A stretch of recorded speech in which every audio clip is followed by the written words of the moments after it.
are so lucky to have a man like this caliber. Ladies and gentlemen, please allow me to welcome an apostle, the teacher of the word, Bishop S.B.C. Kali from Life Abundant International Church.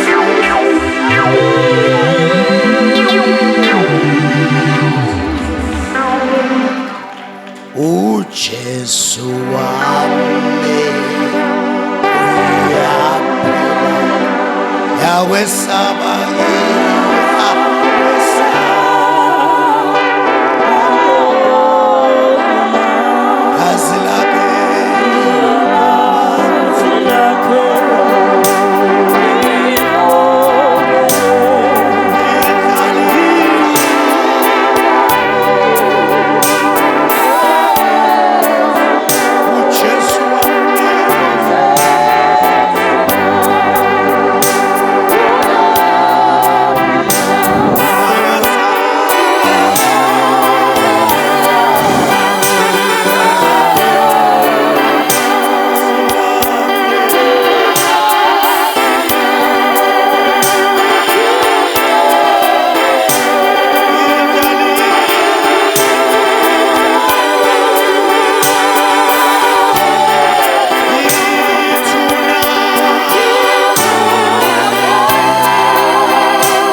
We give you praise.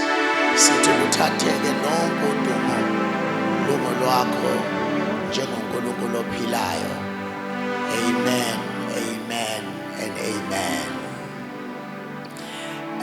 Ngiyathanda kakhulu ukubikelela incekukazi kaNkulunkulu ayimisileyo wayithwalisa umphongolo wenkonzo enkulu kangaka eGod's Army. Kuyisibusiso ukumbona ewuthwele kuze kube lesi sikhathi la khona abaningi abakhuluma izinto eziningi kodwa bangazi ukuthi uNkulunkulu uyakwazi ukuhlala kumuntu. So we thank God for your life. Siyambonga uNkulunkulu nangabantu nje abakusekele ngoba kusho ukuthi njengoba umile nje akekho umuntu oma emayedwa. Bonke abantu babona bemile khona abantu ababasekele. Siyambonga kakhulu uNkulunkulu ngempilo yakho. Sibusisa nje nabazalwane abakusekela, ingcebo zenkosi zikusekela, ama leaders akusekela. Nabazalwane abakusekele ngoba ivangeli liyabiza nokubiza kulesi sikhathi. Uma ungenabo abantu abakusekele, thina sizwile leyo nto ebhlungu kakhulu. Sifukuze nalonkosikazi safukuza kuze kube manje but uNkulunkulu waze wasihawukela. So ukuba nabantu nje abameduzane kwakho sikubona lokhu uqoke kahle, sikubona lokhu alright, abazalwane bekusekele. Siyambonga kakhulu uNkulunkulu ngalokho. And bonke abazalwane who are supporting this woman of God, I just want to speak over your life ukuthi ngiyazi ukuthi kunzima kanjani ukusekela umuntu, especially enobizo phezulu kwempilo yakhe. Enye into ubizo nje likwenza ube sengazathi bathi ndambe engathi uyi-drama queen nje. Yabona abantu ababiziwe banedrama nje yabo. Ababaningi abantu abangantshela lokho, kodwa mina nginesibindi sokunitshela umuntu mayibiziwe uba nedrama nyana nje yakhe nje kwesinye isikhathi afuna ukulalelwa yena yedwa. So sengiyakhuluma nje ukuthi nabafundisi abanye aba-around bazi nje ukuthi ungabocabanga ngoba umfundisi uyaphumelela kusho ukuthi uperfect. Uba nedrama yakho nje futhi uma ungase uvula ithuba ukuthi abazalwane abake bakhulume bakutshele ngedrama yakho. Batshele ukuthi ngeke nginiqalekise ake nikhulume. So siyambonga kakhulu uNkulunkulu nangabazalwane who are standing around her life supporting her. uMoses, what a great leader, what a great leader uMoses. Kodwa kuze kube manje angayibona leader efana noMoses, angayibona leader efana noMoses. Abaningi abanye abangamcriticize ngezinto eziningi, kodwa angayibona leader nje efana noMoses, ileader ekwazi ukuzalelwa umbono ekhulu ingene kuwo. Leyo nto nje inkulu kakhulu, singakhuluma kakhulu ngayo. But number 2, kama kanibingelela bafundisi sazonibingelela njalo. Ngisayikhulumela nje nami idrama yami leyo. So uMoses wafihlwa phansi kwembhede, uyabona kwacaca ukuthi uyakungena phansi kwembhede, uyaphuma uphoswe emanzini, uyaphuma emanzini uyongena ebukhosini lapha vele kulokhu ubukhosi azobuchitha. Wakhulela khona ngaphakathi, wadla amasalada khona, wakhula khona. You see bezama ukuthi bamcaptureishe abe umGibhithe. Yavuka lento yangaphakathi, yavuka le ngoba nobody can capture you ma umuntu wepurpose futhi umuntu onobizo phezulu kwempilo yakhe. Kodwa uMoses before into amenza kuNkulunkulu aproveke ukuthi lo ngempela uzokhulula abantu mhla eba umbulali. Uyabona izulu lama ngenyawo lathi ubulala umGibhithe lo, ukhetha ukubulala umGibhithe, kusho ukuthi lo hayi thina njengezulu singamsebenzisa ukukhipha abantu. NgokwaseGibhithe babona umuntu oyinkinga, nabaka-Israel futhi bangam-understand, babona umuntu oyinkinga. That is why waphuma wabaleka. Kodwa ukuphuma ebaleka kwafana nokuphuma ujike emva kwendlu ubuyele lapho kade ukhona. So ngoba simbone sebuyele lapha, uMoses was a great leader. He's the one owabona uNkulunkulu, wakhuluma noNkulunkulu esesihlahleni. It's a great leader. Moses wavula ulwandle, lwavuleka ulwandle. He's a great leader.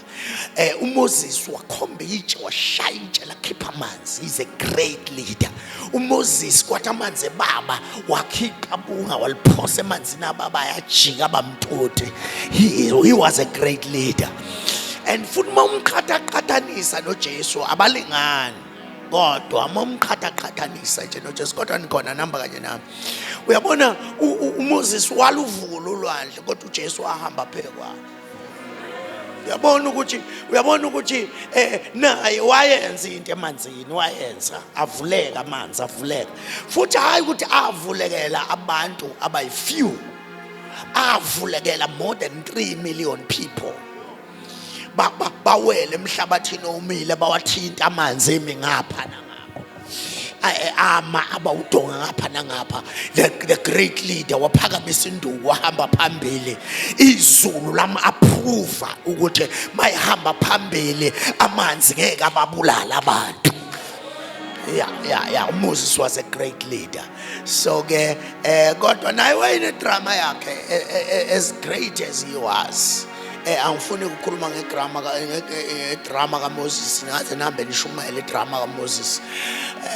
So siyabonga kakhulu, bengisancoma nje futhi ngikhuluma amazwi esibusiso ubazalwane who are supporting you mawuthi sinombono bame kanye nawe.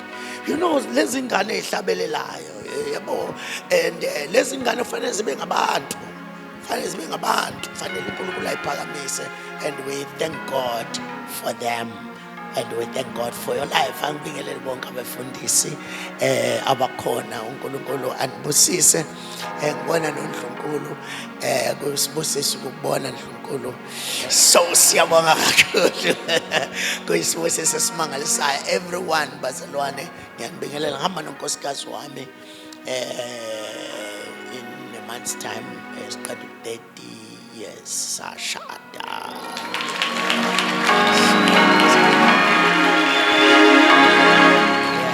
Nkosikazi obusha bami ke lo, nkosikazi obusha bami.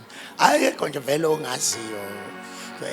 Sengiyakhuluma inkulumo obala vele futhi akekho ongaziyo, ngaziwa uye edwa. So she's a blessing. She's a blessing. She's a blessing. Kwesinye isikhathi fanele ukhulume izinto ezinjalo nje obala. Nami akekho ngimaziyo ngaphandle kwakhe. We've been traveling the road together. So siyambonga uNkulunkulu.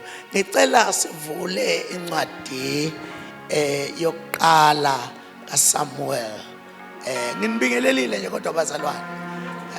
Siyabonga kakhulu, siyabonga kakhulu. Angizukhuluma isikhathi eside mntakaMakhaya. Angizukhuluma isikhathi eside. So lapha encwadini yokuqala kaSamuel ngithanda lapha emavesini okugcina, but asifundeni kusukela la ngasiqala. Kwathi uDavide nabantu yokuqala chapter 8 angithi we are all there. Chapter 30. Chapter 30. Kwathi uDavide nabantu bakhe sebefikile eSikilagi ngosuku lwesithathu, ama-Aleki ayengenele eningizimu naseSikilagi.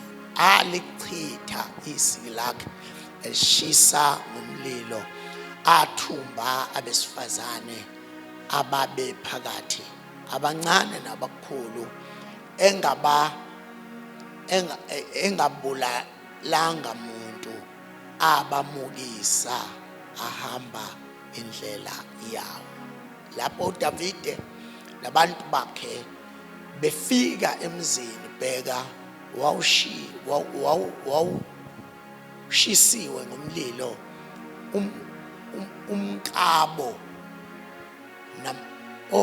namadodana abo namadodakazi abo babethunjiwe. uDavide nabantu ababe naye base bedazuluka bekhala, baze bangaba besaba namandla okukhala. Naomka Davide bobabili babethunjiwe, Ohinohama waseJezreeli no-Abigail umkaNabhali waseKhameli. Yazi iBhayibheli libuye lingafihli lutho nje ukuthi lo umkaDavide kodwa yena umkaNabhali kahle. Yakalezi noma ngabe kuthiwa ushade nomuntu odivosile, iBhayibheli lifike lethi umkakho kodwa futhi umkabani. So iBhayibheli linaleyo nkinga nje, futhi angisho ngiyazi ukuthi bakhona mhlawumbe ungenzeka babe kuleso simo, kodwa angisho kuwe, ngisho eBhayibhelini. iBhayibheli like lisho umkakho, impela umkakho limbize ngaloya akamgane ekuqaleni.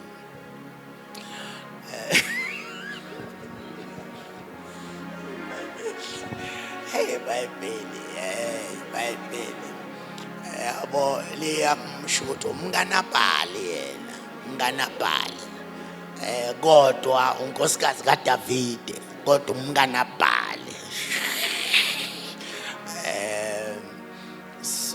So uDavide wayehlupheka kakhulu ngokuba abantu bakhuluma ngokumkhanda ngamatshe, lokhu inhliziyo zabo bonke abantu zazi nomunyu. Kwaba yilowo nalowo ngenxa yamadodana akhe namadodakazi akhe. Kepha uDavide waziqinisa kuJehova uNkulunkulu wakhe, waziqinisa uJehova uNkulunkulu wakhe. But uma sehla siya ezansi,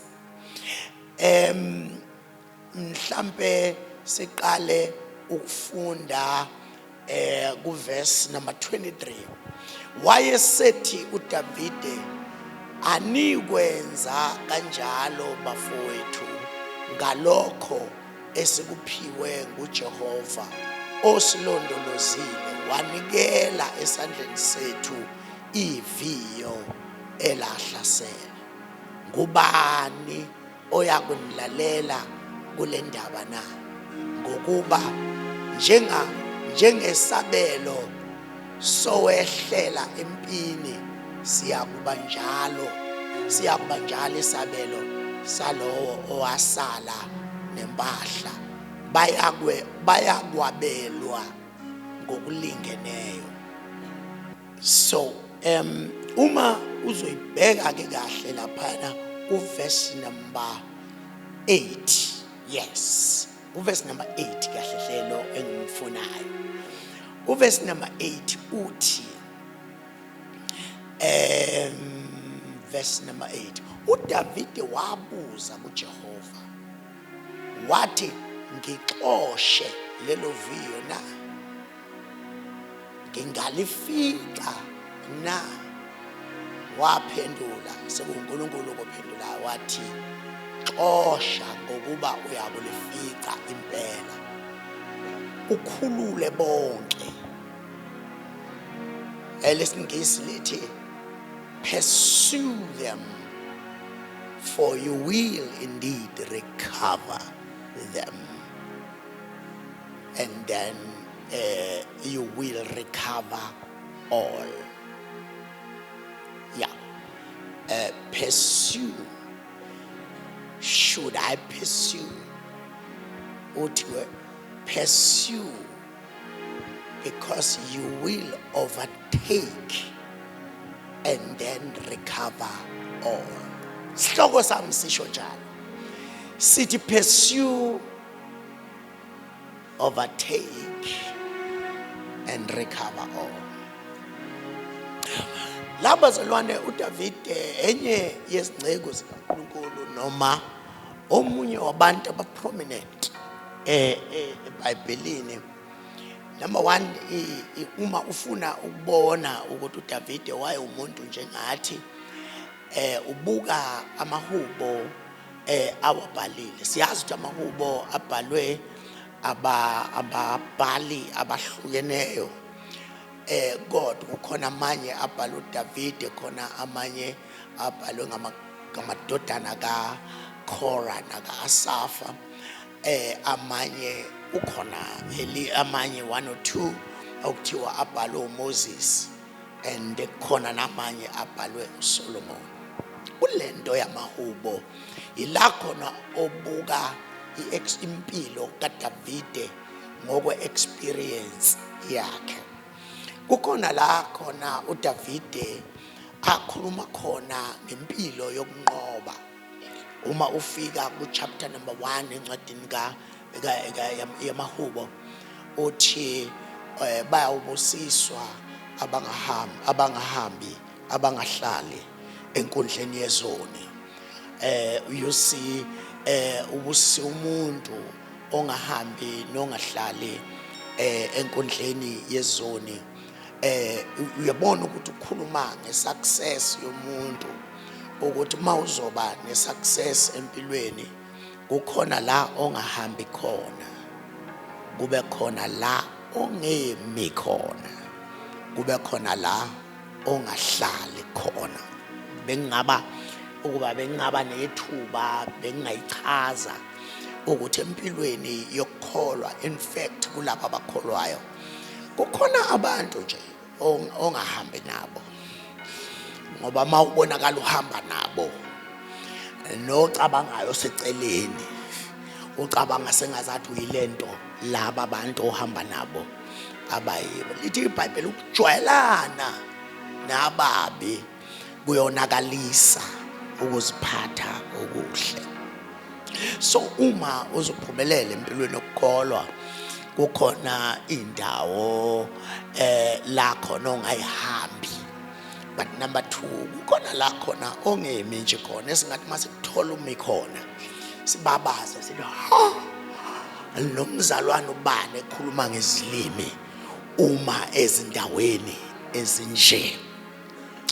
And uma uzophumelela sekuphumelela ngempela ubuye ufike nala khona okuthiwa awuhlali nje khona, ubusise umuntu ongahambi, ongemi, ongahlali. Bese lithi iBhayibheli ukuthokoza kwakhe kusemthethweni, uzindla ngomthetho kaJehova imini nobusuku. Bese lithi ababa banjalo bafana namakhoba ayosha masinyane.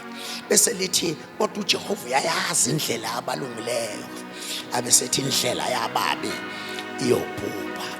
So kukhona ke kodwa it's amahubo chapter number 1 khona la khona ethi kuwo lamahubo athi ufana nesihlahla esitshalwe ngasemfuleni wamanzi. Alisho iBhayibheli ukuthi esimilile, lithi esitshaliwe. Ngoba izinto zasekukholweni bazalwane ungabe ucabanga ukuthi uNkulunkulu sekubusisile sekuphakamisile ucabanga ukuthi wamila. Angiphinde futhi, ngoba uyabona uma ucabanga ukuthi wamila uzongamniki udumo, ngoba uzocabanga ukuthi it's the place ekujwayele. Kodwa mawazi ukuthi watshalwa, uyazi ukuthi lo wangitshalayo sengaphinda angikhiphe futhi. So ufana nomuntu otshaliwe ngasemfuleni wami othela isithelo sawo ngesikhathi sawo, oqabunga lawo lingaboni nisekhona bazalwane. So now uDavid uveza indlela yokuphumelela. Kodwa futhi mawufika ku chapter number 51 uzothola lapho uDavid waphenduka nisekhona bazalwane. uDavide indoda eyaphenduka, waziwa ngokuphenduka kaningi uDavid. Uyabona ngelinye ilanga wake wathatha umkamuntu waze wabulala umuntu, wacatshangwa ukuthi uyifele lena, kanti uyazi kwafika umprofeti wathi ngoba unabafazi abaningi kangaka yini indaba uzothathe umfazi wedwa womuntu.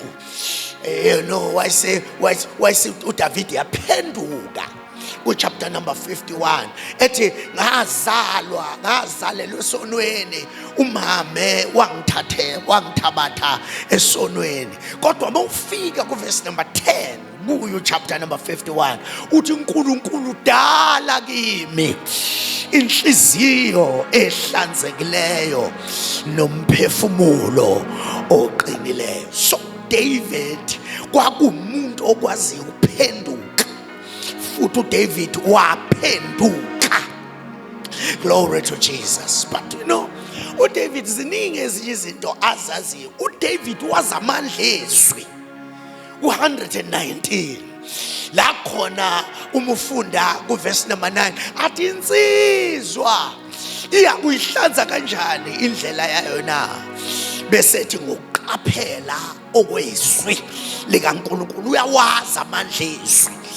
Kuthi makufika ku verse number 11 119 verse number 11 athi ngiyalonda izwi likaNkulunkulu ukuze ngingoni. Kwakuyindoda eyaziyo ukuthi how to keep away from sin.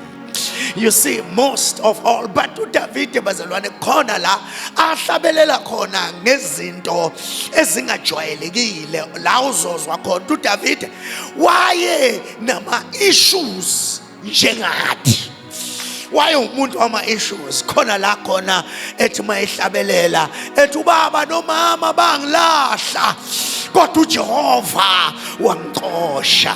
Ngamanye amagama uyakwazi ukudedeleka abe exposed to danger and enemy. Elapha eyedwa engenamvikeli engenamuntu kodwa uyamazi uNkulunkulu ngesandla sakhe esinamandla esilula embamba la khona elahlwe khona emntakula emkhipha. But more than that, uDavid wayenesambulo ngoNkulunkulu. uDavid waba nesambulo ngensindiso kusasele more than 800 years uJesu wazalwa. Simthola encwadini yamaHubo 22 uverse number 1 la khona ethi Nkulunkulu wami ungishiyelane nami. Uyabona ukuthi wasibona isiphambano simile entabeni yaseGolgotha, wambona uJesu elenga engakalengi 800 years ago, wambona ekhala ethi Nkulunkulu wami ungishiyelane nami. But more than that, you see, uma ekuleso simo, kodwa ngashumayela kancane baza, uma ekuleso simo uyabona ukuthi most of the times uDavid mayikhuluma ngoNkulunkulu umbiza ngobaba. uDaddy sonke isikhathi mayimbiza uthi ubaba uyasebenza nami ngiyasebenza. You see, sonke isikhathi mayikhuluma ngoNkulunkulu ukhuluma ngobaba. But at that particular time la khona uJesu elenge esiphambanweni wayengasazikhulumeli yena kodwa wayesekhulumela bonke abangakabi nelungelo lokuthi uNkulunkulu ubaba. Ingakho umuzi ethi Nkulunkulu wami ungishiyelane na. Siyambonga uNkulunkulu ngoJesu. Glory to God. uDavide waba nesambulo esijulileyo ngesiphambano sikaJesu. But now uma eqeda ukukhuluma chapter number 2 wehle, it's like wayesentabeni enesambulo sentaba yaseGolgotha aqede ehlele ethafeni la kuphilwa khona abesezothi ngenxa yesiphambano. Hallelujah. uJehova ungumalusi wami, angikweswela. Uyangilalisa emadlelweni ahlaza, uyangiholela nasemanzini okuphumula, ubuyisa umphefumulo wami ngenxa yegama lakhe. Noma ngihamba esigodini sethunzi lokufa, angesabi okubi ngokuba yena unami. Intonga yakhe nodondolo lwakhe kuyangiduduza. So awukwazi ukuthandaza lo mthandazo kanti awudlulanga esiphambanweni. Indaba inkulu isesiphambanweni. But uma esekhuluma esegcina lo mthandazo uthi ngiyakuhlala endlini kaJehova. Usuyabona ukuthi akusilona ithafa leli, indlu kaJehova. Ngiyakuhlala endlini kaJehova kuze kube sekupheleni kweinsuku zami. You see, kodwa akagcini ukuphela kweinsuku, unesambulo ngokuthi kokwenzekani emuva kweinsuku zakho. Simuzwa ke esehlabelela ngelinye iculo elapha entabeni yeminqumo manje nesambulo ngokubuya kaJesu for the second time ezokuma. Angisho khona lokhu bazalwane obekhulunywa ngamadoda angomhla ka23 nangomhla ka24 24 ngikhuluma ngokubuya kaJesu kwangempela. Elithi iBhayibheli akekho wazi usuku nehora. Kodwa likhona, lisekhona bazalwane. So now uma esekhuluma ngale uJesu esekhuluma ngochapter number 24 uthi umhlaba ungokaJehova nokugcwala kwawo, izwe nabakhileyo kulo, ngokuba yena wawusekela phezu kwezilwandle, wawumisa phezu kwemifula.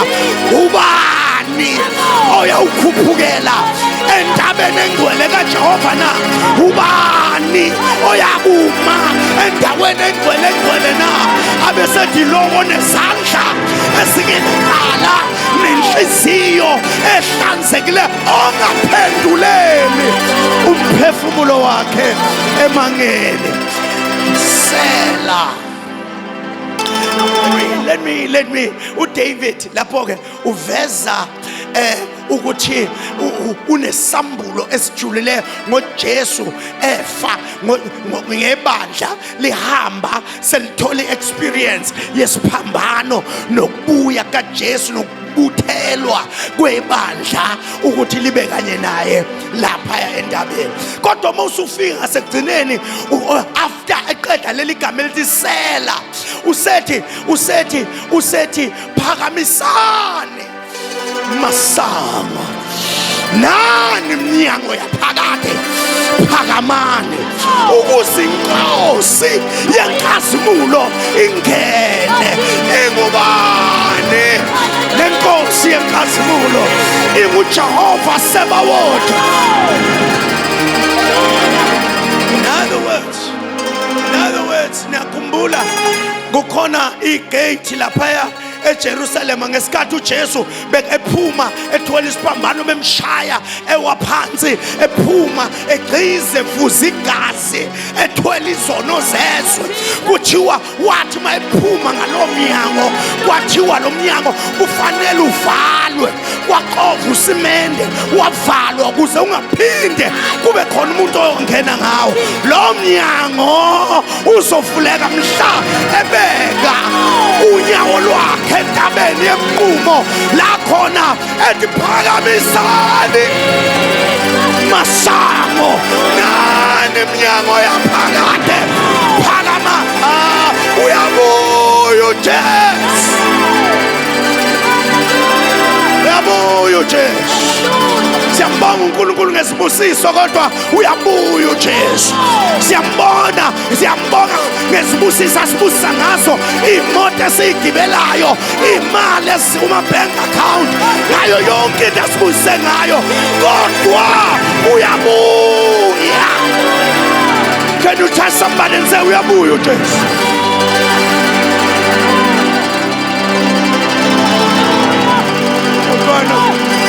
Ukhona ohlabelelayo athi usemnyango wezulu, ehlela emhla selizoka simhla. Hayi, yabuya uJesu bafowethu. Akangwe njengevangeli, kwenziwa yonke into eyenziwayo, kodwa uJesu.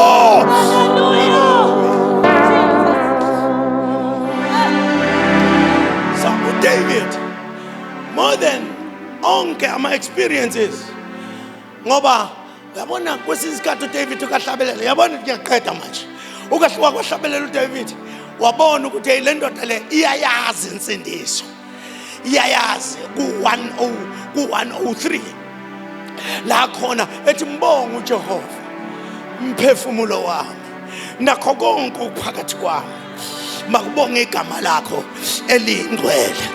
Athi ngoba yena uthethelela zonke izono zakho, abuye elaphe.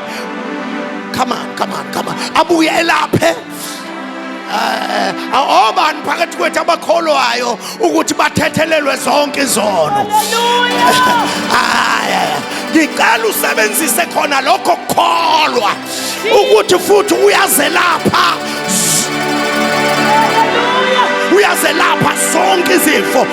uthi ikhanda likushaya uthi ngiphilisiwe ngemivimbo yakhe mina ngaphiliswa ngenxa ukuthi ukukholwa okwenze wakholelwa kuseyikho ukukholwa okufanele kwenze uphiliswe. This man mhlambe ukuze ngiqede, you see la isifunda khona uDavid kukhona izinto, one of the things ezenzeka kuye ukuthi uDavid wafika usuku agcotshwa ngalo. Enziwe njani bazalwane? uDavid wayegcotshiwe. Ugcobo bazalwane luhlukene igatshana 4 or 5, kodwa nisekhona bazalwane ugcobo. Uthi lapha encwadini ka-Exodus chapter number 28 verse number 41, uthi ngicela ungithathele bonke amadodana, I think it's 41, yes, ngicela ungithathele bonke amadodana ka-Aaron bese ungigcobela wona ukuze akwazi ukukhonza endlini yami. Ngamanye amagama, ukwazi ukukhonza, you cannot serve until you are anointed to serve. Enye izinto kufanele ugcotshwe uma uzokhonza, if you are going to serve. Yikho khona lokho ukuthi abantu ababiziyo banedrama yabo. Okay.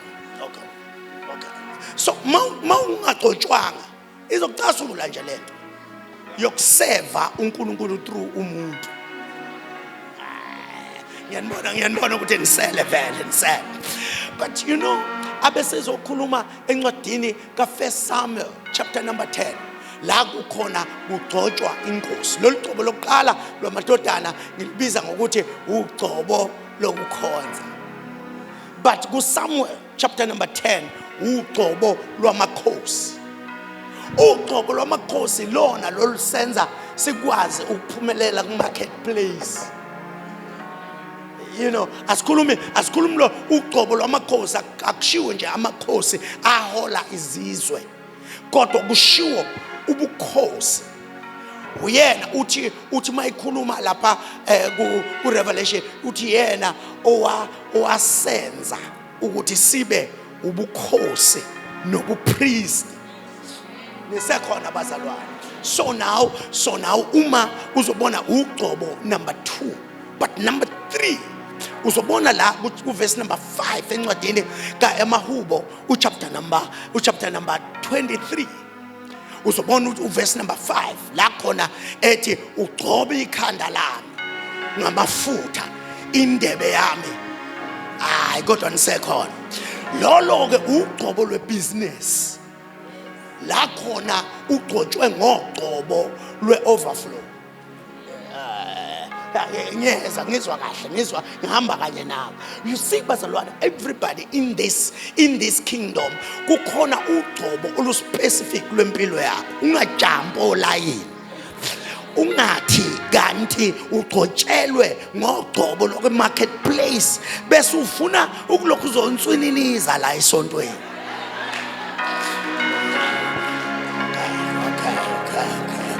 Yeka ababizelwe e-altar bakhonze altar, ungalihaleli i-altar kanti wena ugcotshelwe enye into. Ngiyazizwa ngihamba nani vele, ngihamba nani. But more than that, ingakho isiphithiphithi sila epulpit siningi kakhulu. Abanye awubezwa nokuthi bathini, badibanisa, bahlanganisa, because now uyamuzwa umuntu senswininiza ungezwa nokuthi uthini, kanti ugijimela ugcobo angaligcotshelwanga. Aba noma sengavala at least sesisolvile leyo problem. Fika umuntu uyanswininiza, uyapaquza, kanti lento le baquzisane lento. Glory to Jesus. But more than that,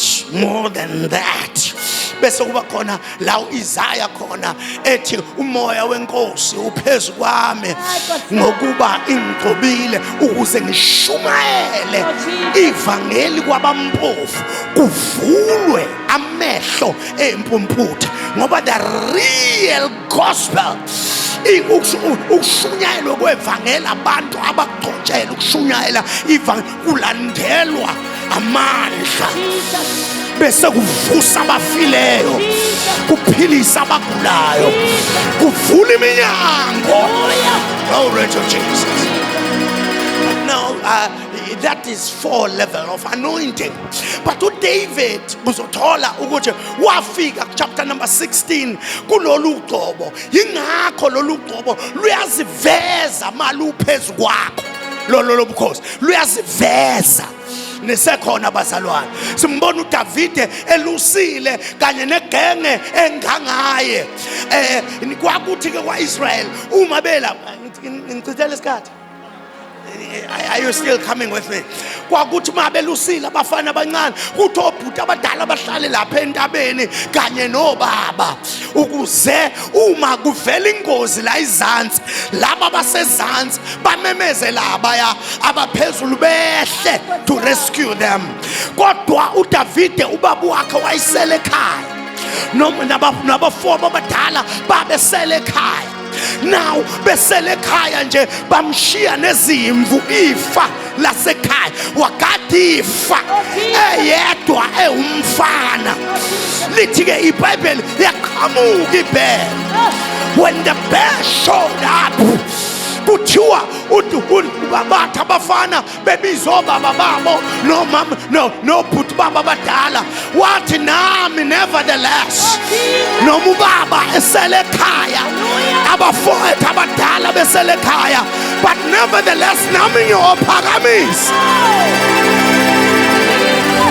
Amahubo 121 from verse number nami ngiphakamisela amehlo ami entabeni usizo lwami luvela phina usizo lwami luvela kuJehova awenzile izulu nomhlaba akayi kuvuma ukubunyawo lwakhe.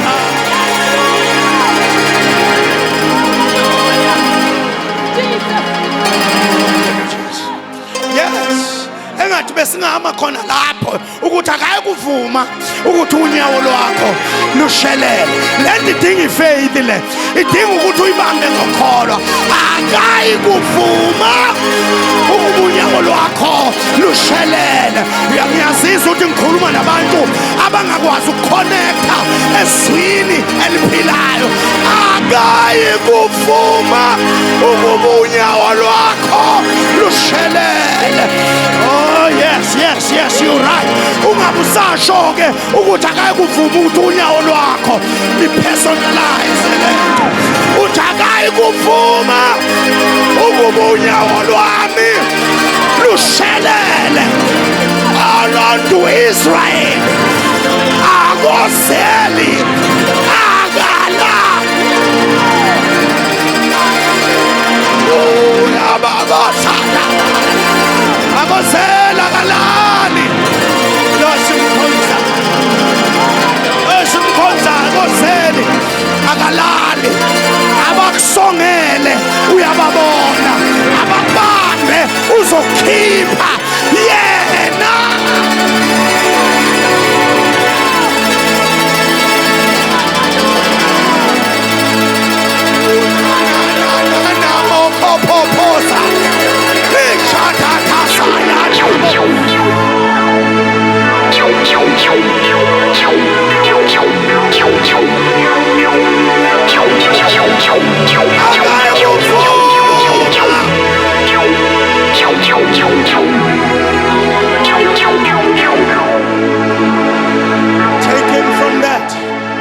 Taken from that. Mayiqeda ukugcotshwa ubulala ibhere ubulala ingonyama ubulala uGoliath umndondoshiyo omude nawo wawa ngoba uma unogcobo kuwa ngisho izinto ezingakaze ziwe kwabayo ake ngimemezele kuwe ukuthi nalabo abawisa abanye kodwa ngeke bakuwise wena akayikuvuma.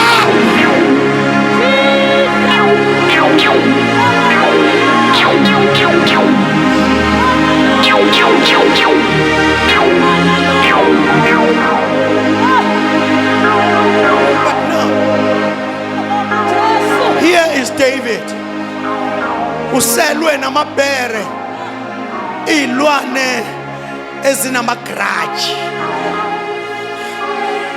because you know umuntu onegrudge nawe awumazi. Ibhere limele amagrudge, yeah, nawo la amagrudge nawo wawehlula futhi. Ingonyama i-attacker 99. Yabona uma ingonyama i-attacker ayikufihli ukuthi iya-attacker manje, iyabhodla qala uyizwi nabo futhi abazivezayo uma be-attacker ugcobo futhi nabo luyabaphula futhi. But uma eseqeda isitha esiyingozi yasekusithekeni nesitha sasobala, hey Jesus Christ, angazi ukuthi why ngikhuluma into eningi kangaka, ngifuna ukuya entweni eyodwa. Kwacaca ukuthi uma usuhlule izitha zangaphandle fanele wazi ukuthi impi yakho yokugcina abantu bangaphakathi.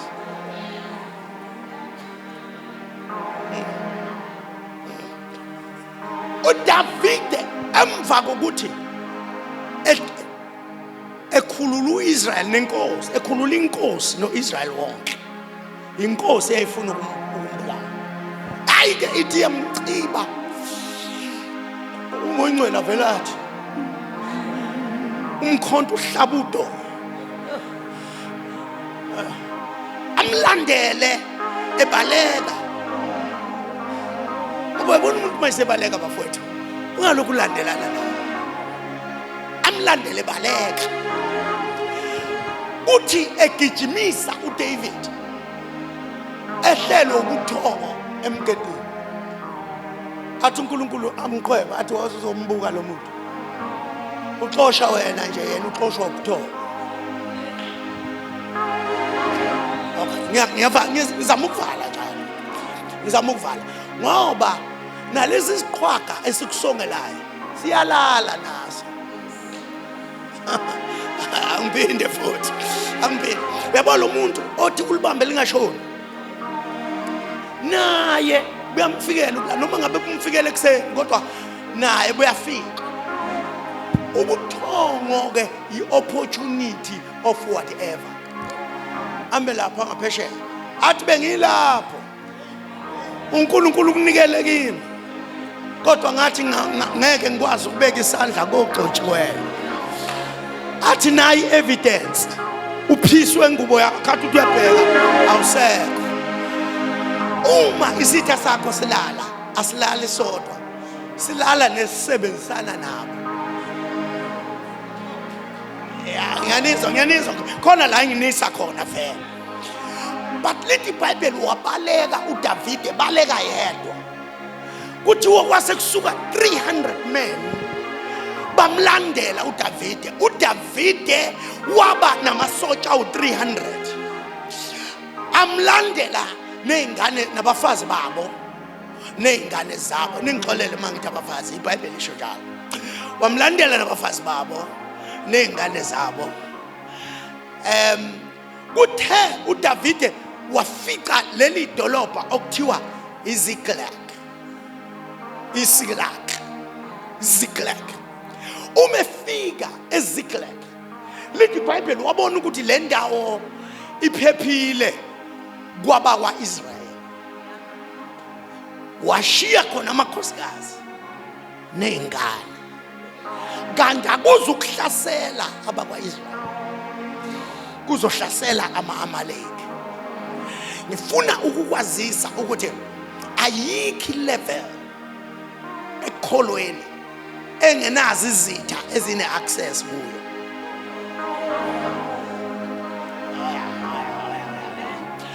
Uyabona njengoba ngikule level mangihamba bangibiza ngobaba, abanye bathi ubaba okholo, abanye bathi is our spiritual father.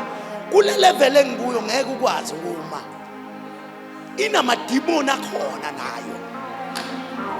And that dangerous ngendlela osuke nawe u dangerous nayo. Awukwazi ukuthi uyimillionaire uhlaselwe abantu abangenawo amamillion. Each and every level ofike kuyo ina mademoni akuleyo level. Nisekhona bazalwane. Ngifuna ukuvala njalo. Wathi ngiphephile kwabakwa Israel. Kanti akazi ukuthi usobala kuma Amaleki. Ama-Amaleki ke ahlupha ngalento. Awahlaseli wena, akuhlasela ngento oyithandayo. Ama-Amaleki awugijimisi ngomkhonto njengabakini. Abakini bakugijimisa bakufuna ufile abakini. Okay, aningizwa vele, angiphinde futhi. Abakini bakufuna unjani ufile. Kodwa ama-Amaleki wona afuni opportunity yokubamba la umncane khona. Lethi iBhayibheli bahamba bewuzingela bewukwenza ukuthi kudliwe phela manje sebefike edolobheni aba safe kwabakwa Israel. Kodwa Jesu ngivale lento niyayizwa. Now uma sebehlaselwa bona ba-expecta u-Israel kanti kuzofika ama-Amaleki. Uma efika ama-Amaleki awabulala, athatha abafazi, athatha iy'ngane, amadodana namadodakazi konke kwahamba kwaya kwa-Amaleki. Wabuya uDavid kanye namadoda awu-300 bafika kuKhalebi ungani. Amakhosikazi awekho, ingane azikho, yonke into ayikho.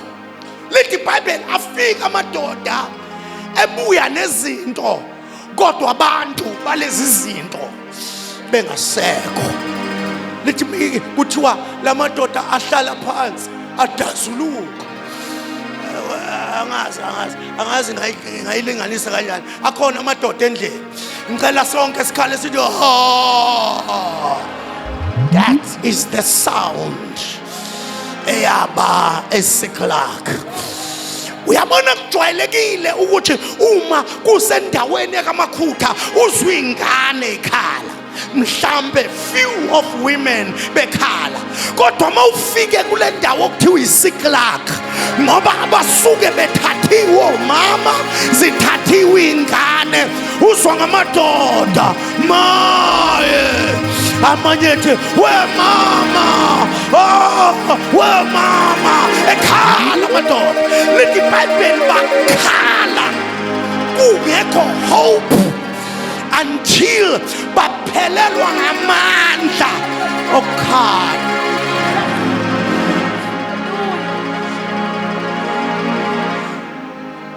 Ubezwe uma sebekhala endlunkulu sebekhala bakhathala. Ubuza sobathi hayi kulungile.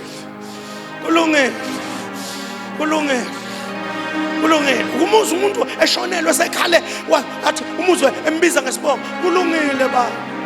Kulungile ngane yakwethu. Kulungile. Sebephelelwe amandla okukhala. Bakhala baze bathi kulungile madoda. Uthe uDavide ehleli phakathi kwabo. Lithi iBhayibheli onke lamadoda asekhale ahluleka athi silahlekelwe imindeni yethu ngenxa kaDavide. Uyabona ke everybody ngiyavala ngivala ukangabela manje. Everybody uma ehlelwa utho uyasifuna iscapegoat ukuthi ngilokhu nje yingenxa. Abaka-understand abantu bonke. Wonke umuntu ufuna isizathu.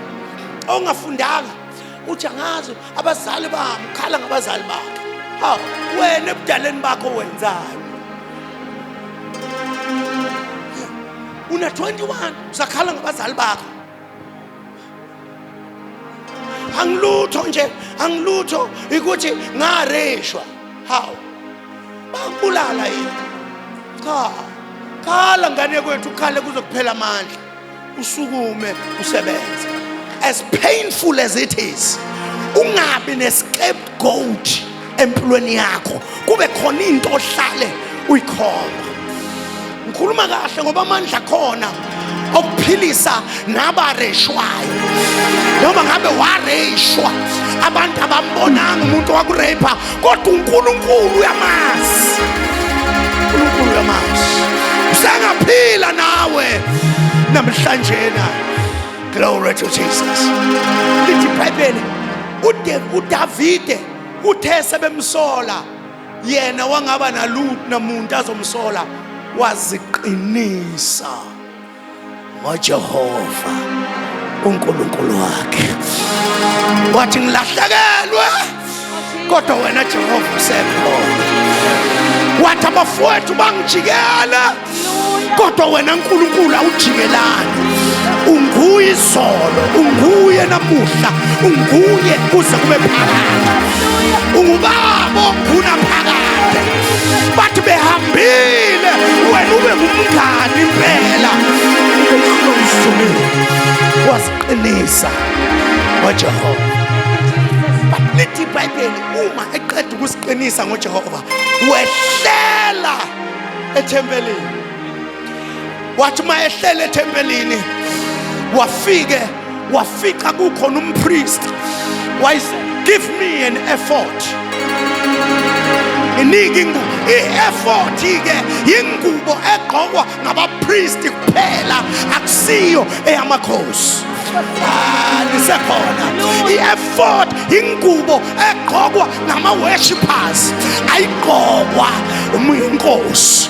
Now inkosi ithi give me an effort. Ngifuna manje ushintshe igear. I want to change the gear. Ngifuna ukushintsha igear. Abantu bangazi ngiyinkosi, but I will enter njengompriest. Ilapho kuthiwa khona ke wahlabelela ingoma elithi ngenani emasangweni. Wangena elahlekelwe.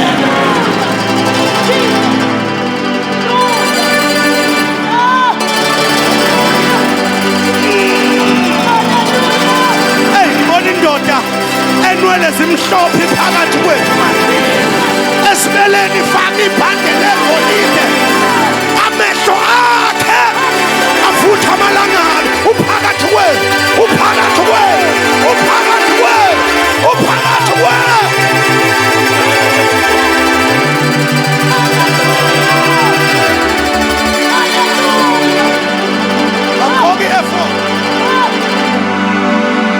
But I will enter his gates with thanksgiving in my heart. I will enter his courts with praise. I will say this is the day that the Lord has made. I will rejoice. Oh yes, made it glad. Where's Wamandle buya? Wezwithemba libuya. Ngihlale ngibatshela bethu uhlala uyokwenzana enkonzweni. Ngithi abathi uyophungula izono yini? Ngithi mina angiyini ukuyophungula izono. kodwa mangike ngangena ngaphakamisa izandla ngahlabelela ubuyithemba namandla ebekungilahlekela. I receive it back. Uma ngene ebukhoneni. But you know, Mike, esahlabelela ezwa amandla. Wayesebheka uNkulunkulu. Wathi uNkulunkulu, ngibajahe yini? Uma ngibajaha uzongipha yini amandla okubafika? uNkulunkulu wayesephendula. Impendulo nimi kanje ithi bajahe uzobafika. Abesethi you will recover. Somebody shout all.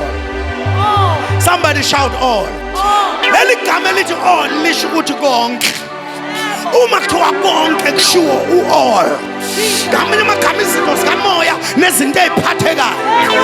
Ngamanye amagama abasondelene kanye nawe nabalwa nawe. You will recover all. Nazo zonke izinto ezakulahlekelayo uzophinda futhi uyifike. Uzoyifika zilokhu zinjalo. Isitha ngeke sikwazi ukuzilahayana bona. Ngeke sikwazi ukulimaza izinto zakho wena uzothola amandla. Bese uyakujaha. Bese uyakufika. Bese uyakufika.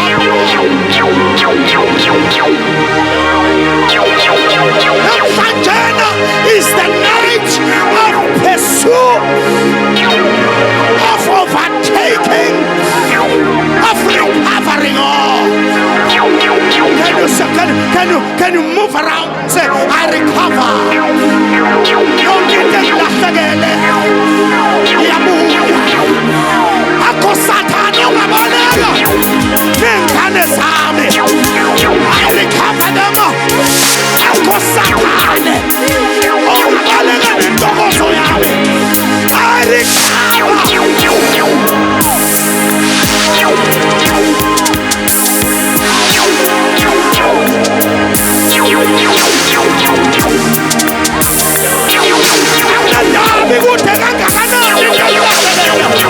But keep on pursuing. You will overtake and recover. No, zinto zakho.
A servant of God standing before the throne of God.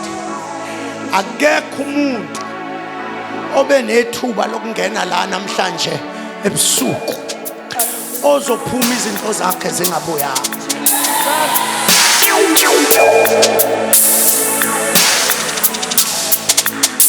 Kholwana uNkulunkulu, sikholwe nangabaprofeti bakhe. Ubuya ngisho ihealth, impilo iyabuya. Ubuya ukuhlakanipha, ubuya ugobo. Anointed. everything that you lost.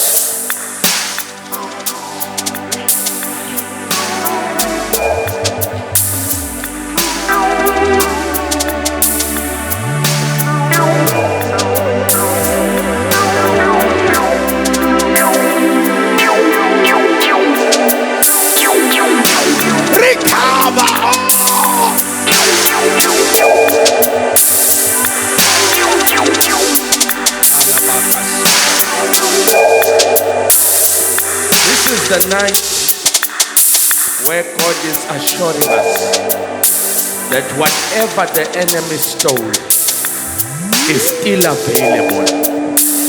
Amanye amagama uDavide ethi ngibalandele yini inkosi uthi uNkulunkulu pursue them because whatever they took is still available. I have come to declare namhlanje ebusuku ukuthi noma yini usathane ayintshontshile empilweni yakho oyitshela ukuthi ngeke usakwazi ukuyirecover, God tonight is saying it's still available. This is your day to recover your joy. This is your day to recover your peace. This is your day to recover your wealth. This is your day to recover your health. It is still available. Roma yini isithe sayintshontsha namhlanje sithi yabuya, not one time, not two times, but 7 times more. We declare ukuthi kuyabuya. Guys, Pompisa is still available in the name of Jesus. Makonoti thandaza kanye nami namhlanje ngilahlekelwe izinto. Just run, just run. God is going to restore them. Just run to the front. Othi khona izinto ezingilahlekele kodwa namhlanje ngiyakholwa ukuthi uNkulunkulu uyayibuyisa. Ngiyakholwa umsebenzi owangilahlekela uyabuya. Ngiyakholwa indlu yami eyadliwa iyabuya. Imoto yami eyathathwa iyabuya. Injabulo yami engangithi phelile uNkulunkulu namandla. Uthi uDavide, you restore my soul. Uthi uyabuyisa umphefumulo wami. Namhlanje God is in the business of restoring things to you. Just come close, just come close, just come close. We are praying now. We are praying now. Oh, I feel an anointing now. Kukhona ugqobo olubuyisa izinto namhlanje. Kukhona ugqobo olubuyisa izinto. Endlini yakho izinto zakho ziyabuya. Emsebenzini wakho nalabade bayitshela ukuthi uyaphansi. Kusasa mawungena ngena uthi restoration. Ngena uthi I am recovering everything in the name of Jesus. Phala makosi yaphala bakosha. Ngicela siphakamise izandla zethu. Siyathandaza manje kholwa ukuthi uNkulunkulu is in the business of restoring things. Ngiyocela ingcebo zikaNkulunkulu mayingakwazi nje they just gonna touch you, and as they touch you, believe God is restoring your life. Father, in the name of Jesus, I am praying right now. uNkulunkulu wethona amandla wonke, siyabonga wena Baba ukuthi uNkulunkulu owenza izinto ezingenzeki. Wena uNkulunkulu owenza izinto ezingavamile. Wena uNkulunkulu owenza izinto ezingajwayelekile. Baba wethona amandla wonke, siyathandaza namhlanje ebusuku sithi uNkulunkulu wethongwele, restore. uNkulunkulu wethona amandla, the years that were stolen, restore the joy that was stolen. Izinto ezadliwa isikhonyana sithi uNkulunkulu wethona ngcwele namhlanje siyabonga ukuthi ziyabuyiswa egameni elinamandla, egameni likaJesu. uNkulunkulu wethona amandla, siyabonga ukuthi abagulayo bayaphila ngokuba ngemphimbo yakho zaphiliswa. Siyabonga uNkulunkulu wethongwele egameni likaJesu ukuthi the joy of the Lord will be our strength. uNkulunkulu wethona amandla, we declare tonight is a night to pursue. It's a night to recover all. It's a night to arise and shine. Father, we thank you that we will shine, for the glory of the Lord has risen upon us.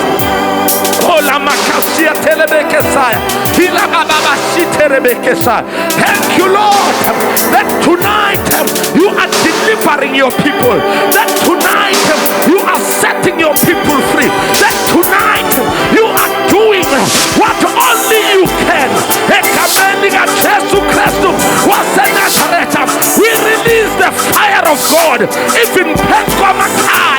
We release the power of God, even Pentecost.